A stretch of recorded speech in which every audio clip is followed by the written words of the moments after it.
چنانچہ نبی علیہ السلام نے ارشاد فرمایا کہ وَاسْتَكْثِرُوا فِيهِ مِنْ 4 خصال، 4 اعمال اس مہینے میں زیادہ کرو.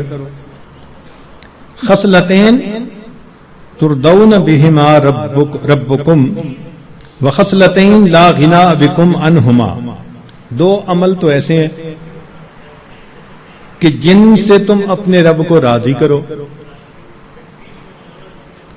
اور 2 عمل ایسے ہیں کہ تمہیں اس کے سوا چارہ ہی نہیں، مجبوری ہے تمہاری. اللہ تعالی تردون بہما ربکم، وہ 2 باتیں کہ جس کو ذریعے تم اپنے رب کو راضی کرو. فشہادت اللہ الہ الا اللہ وتستغفرونہ، یعنی کلمے کا ورد زیادہ کرنا، تحلیل زیادہ پڑھنا اور استغفار زیادہ پڑھنا. یہ 2 عمل اس مہینے میں خاص طور پر زیادہ کرنے کی ضرورت ہے، کیونکہ اللہ کے پیارے حبیب صلی اللہ علیہ وسلم نے ارشاد فرمایا لہذا اس بات کی اہمیت دل میں اچھی طرح بٹھانی چاہیے. تو لا الہ الا اللہ کی بھی کثرت کریں، کم از کم چند 100 مرتبہ دن میں پڑھ لیا کریں، اور ہمت والے تو 1000 دفعہ 2000. ایسے لوگ ہیں ہر دن میں رمضان کے 10,000 مرتبہ تحلیل پڑھتے ہیں.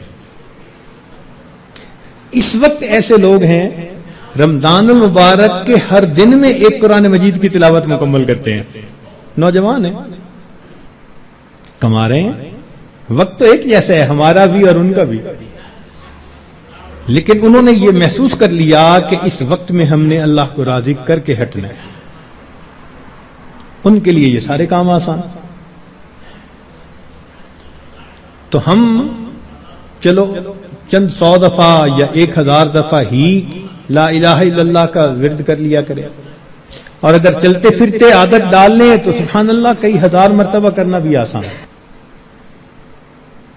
اور ہمارے اکابر سبحان اللہ وہاں سینکڑوں اور ہزاروں کی بات نہیں ہوتی تھی، اور لاکھوں کی بھی بات نہیں ہوتی تھی، کروڑوں کی بھی بات نہیں ہوتی تھی.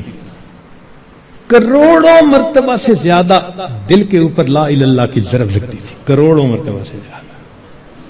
دل کے اوپر کتنا نور ہوتا ہوگا. اللہ اکبر کبیرہ. اور استغفار کی کثرت کریں. اور 2 چیزیں جس کی ہمیں ضرورت ہے، ایک اللہ رب العزت سے جنت مانگیں اور جہنم سے اللہ تعالی سے پناہ مانگیں. تو اس مہینے میں یہ دعا مانگنی چاہیے، اللہم انی اسألک الجنہ وَأَعُوذُ بِكَ مِنَ النَّارِ، اے اللہ میں جنت کا سوال کرتا ہوں اور جہنم سے اے اللہ میں پناہ مانگتا ہوں.